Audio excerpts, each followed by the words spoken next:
کہانی ایک بوڑھی ماں کی جس کے 4 جوان بیٹے تھے اور ایک سے بڑھ کر ایک لائق فائق سوائے ایک بیٹے کے۔ ماں کی جان بھی اسی نکمے نکھٹو بیٹے میں بستی تھی۔ بیٹے کو شوہر کی آخری نشانی سمجھ کر سینے سے لگائے رکھتی تھی۔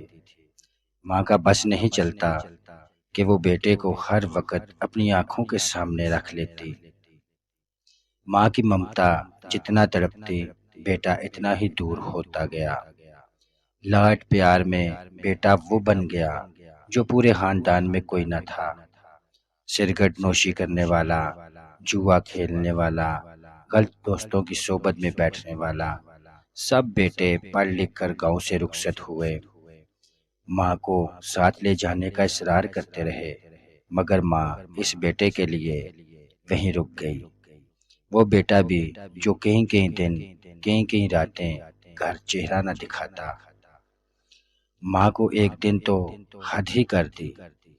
اس لاپرواہ بیٹے نے 3 دن تک بھی گھر نہ آیا تو ماں ڈھونڈتے ہوئے ایک جوئے کے اڈے تک جا پہنچی۔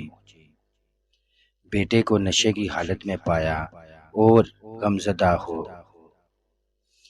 نشے میں دودھ بیٹے کو چہرہ اٹھایا اور کہا، ماں دی یاد نہیں آندی تینوں؟ ماں انتظار کردی رہندی، تو بے خبر ایتھے سارا دن گزار دینا ہے۔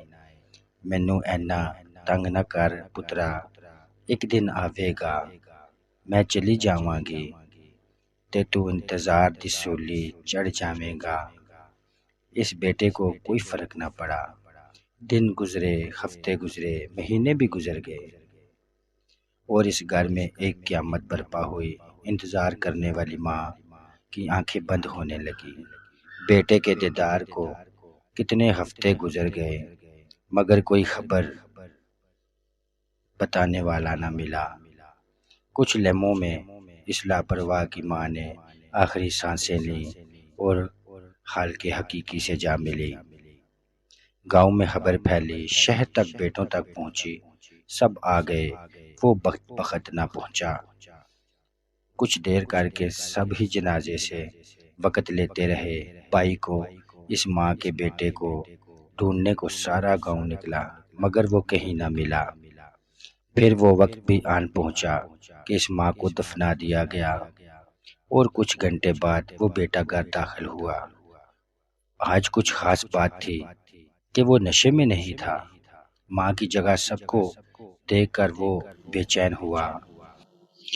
ماں ماں ماں، وہ آوازیں بلند چلایا۔ قبرستان سے آتے بھائیوں نے اسے کہا، ماں نہ آئے گی، ہن تو انتظار کر۔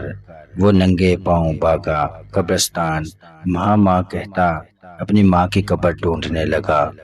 ایک تازہ پھولوں کی خوشبو نے اسے پکارا تھا۔ جیسے اس نئی قبر کے پاس گزرتے ہی وہ مٹی کو کھودنے لگا۔ ماں لوگوں نے اس کے ہاتھ پکڑے، پاؤں پکڑے، وہ بضد تھا ماں کا چہرہ دیکھنے کے لیے۔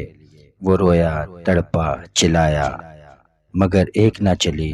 وہ لڑکا آج بھی اس قبرستان میں جب جاتا ہے تو اسے ایسے ہی چلاتا روتا ہے اور لوگوں کو کہتا ہے، ماں کی باپ کی قدر کرو۔